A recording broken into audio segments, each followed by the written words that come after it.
we are looking at how to pronounce the name of the Swiss luxury watch and clock manufacturer, founded by Antoine LeCoultre back in 1833, that is based in Le Sentier, Switzerland. How do you go about pronouncing this name?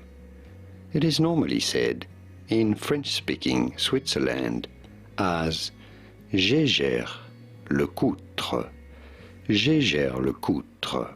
Jaeger LeCoultre is how it would be said in French, but it'd be fine to say it in English as Jaeger LeCoultre. Jaeger LeCoultre. Did you get it? Do you pronounce it any other ways? Let us know in the comments. Jaeger LeCoultre.